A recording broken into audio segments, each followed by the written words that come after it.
కేంద్ర మంత్రివర్గ విస్తరణపై అధికారిక ప్రకటన ఏది లేకపోయినా ఢిల్లీ రాజకీయాల్లో వినిపిస్తున్న సంకేతాలు మాత్రం ఏపీ రాష్ట్ర రాజకీయాల్లో ఆసక్తికర చర్చకు దారితీశాయి. కేంద్రంలో ఎన్డీఏ కూటమిని మరింత బలోపేతం చేసే దిశగా ప్రధాని నరేంద్ర మోదీ కొన్ని మార్పులు చేయవచ్చనే అంచనాలు వినిపిస్తున్నాయి. ఈ నేపథ్యంలో ఆంధ్రప్రదేశ్కు అదనంగా మరో మంత్రి పదవి లభిస్తుందా? లభిస్తే అది టీడీపీకా, జనసేనక, లేక బీజేపీ తన ప్రాతినిధ్యాన్ని మరింత బలపరుచుకుంటుందా అనే చర్చ అధికార రాజకీయ వర్గాల్లో సాగుతుంది. ముఖ్యంగా ఈసారి జనసేనకు కేంద్ర మంత్రివర్గంలో అవకాశం కల్పించే అంశంపై ఢిల్లీలో కూడా చర్చ జరుగుతుందనే సమాచారం రాజకీయ వర్గాల్లో రచ్చ చేస్తుంది.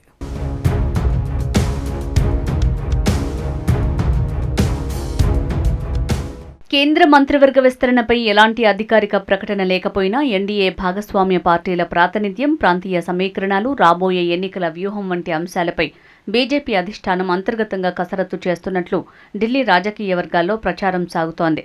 అదే సమయంలో ఆంధ్రప్రదేశ్లో టీడీపీ, జనసేన, బీజేపీ కూటమి సమన్వయాన్ని మరింత బలోపేతం చేసే దిశగా కూడా కొన్ని నిర్ణయాలు ఉండొచ్చన్న అంచనాలు వ్యక్తమవుతున్నాయి.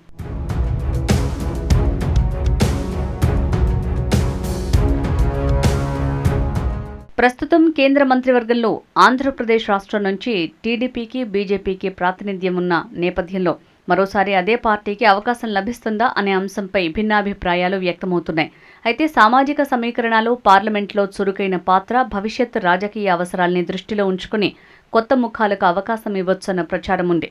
ఈ క్రమంలో మాజీ లోక్సభ స్పీకర్ జీఎంసీ బాలయోగి కుమారుడు హరీష్తో పాటు చిత్తూరు ఎంపీ దగ్గుమళ్ల ప్రసాదరావు పేర్లు రాజకీయ వర్గాల్లో వినిపిస్తున్నాయి. అయితే ఇవి పూర్తిగా రాజకీయ చర్చలకే పరిమితమని, తుది నిర్ణయం పూర్తిగా పార్టీ అధిష్టానం చేతుల్లోనే ఉంటుందని టీడీపీ వర్గాలు చెబుతున్నాయి.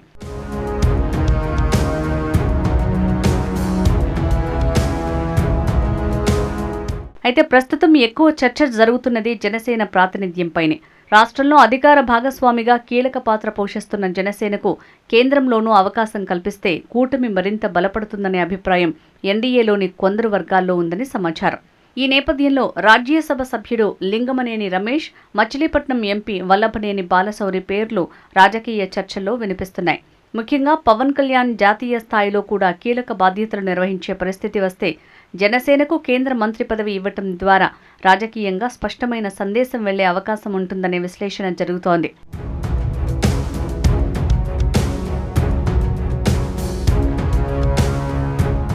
ఇక బీజేపీ కూడా తన రాజకీయ ప్రాధాన్యాన్ని కొనసాగించే ప్రయత్నంలో ఉందనే ప్రచారం జరుగుతోంది.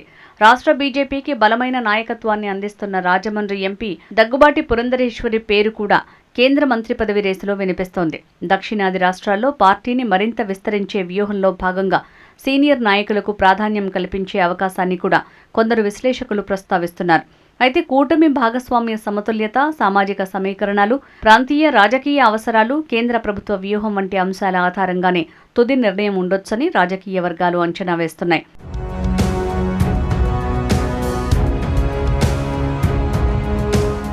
అయితే ఆంధ్రప్రదేశ్ రాజకీయ వర్గాల్లో మరో వాదన కూడా లేకపోలేదు.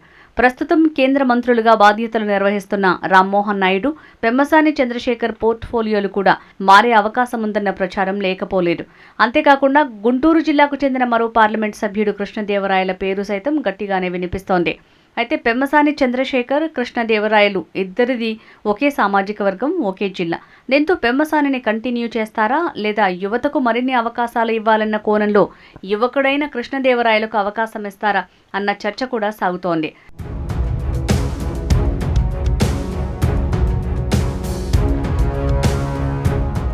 మొత్తానికి కేంద్ర మంత్రివర్గ విస్తరణపై అధికారిక సంకేతాలు వెలువడకపోయినా ఢిల్లీలో వినిపిస్తున్న రాజకీయ చర్చలు ఆంధ్రప్రదేశ్ రాజకీయాల్లో ఆసక్తిని పెంచుతున్నాయి.